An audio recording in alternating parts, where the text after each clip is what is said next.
In your quietest moments, when the world finally goes silent, something strange happens. Your brain starts lying to you. It edits out the brutal reality of your past addiction and replaces it with a warm, golden glow that never actually existed. Today, we're going to break down why your mind becomes the most deceptive when you're most alone, and how loneliness weaponized nostalgia to pull you back toward the very thing that once destroyed you. Let me ask you something.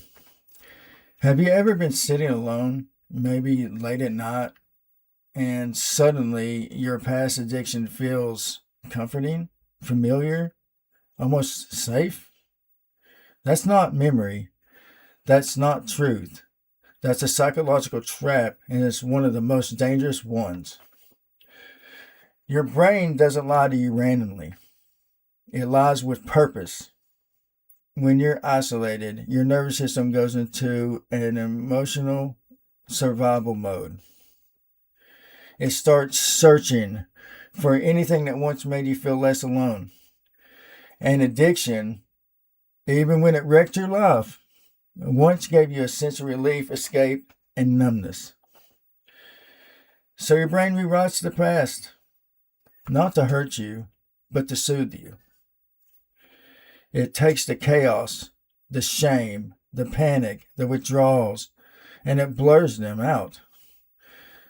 Then it highlights the tiny moments of relief, the ones that felt like a breath of air when you're drowning.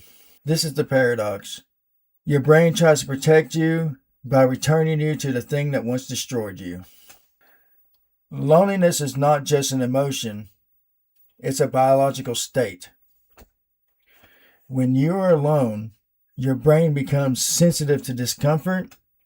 It starts scanning for anything familiar, anything that once quieted the noise inside you. And addiction memories, they're stored different than normal memories. They're tied to emotional relief, not factual accuracy. So when loneliness hits, your brain doesn't pull up the truth. It pulls up the feeling of escape, of release, of not being alone for a moment. That's why the past suddenly feels safer than the present, and even when the past was killing you. Nostalgia is not about what happened. It's about what your brain wishes had happened. It's emotional anesthesia.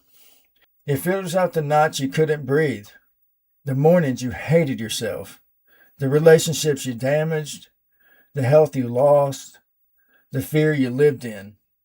It leaves behind a soft, focused highlight reel that never existed.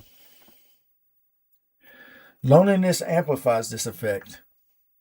It turns nostalgia into a weapon aimed directly at your recovery. Because when you're isolated, the brain doesn't want truth. It wants comfort. And it will manufacture the comfort out of thin air if it has to. This is a trap so many people fall into.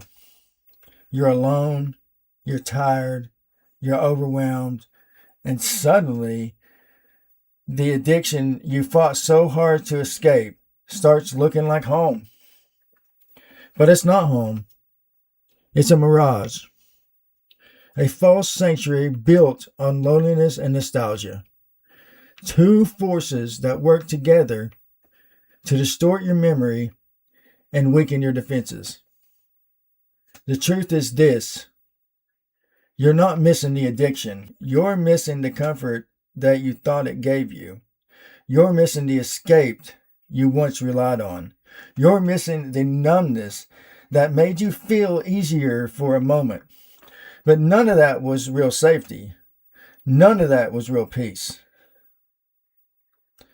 So how do you break this cycle? You don't fight nostalgia with willpower. You fight it with connection. Because loneliness is the doorway. Connection is the lock. Talk to someone. Reach out. Step into a space where your brain doesn't have to invent comfort, because real comfort is actually present.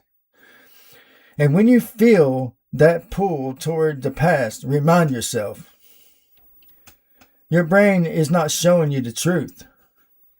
It's showing you the version of the past that feels easiest to survive in the moment. But you're not living in the past anymore. You're building something better, something real. If this resonated with you, you're not alone.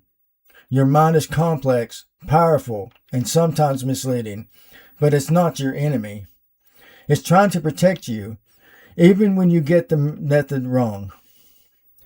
If you want more videos that break down the psychology of recovery, healing, and self-awareness, subscribe and stick around. There's more coming. Take care of yourself. I'll see you in the next one.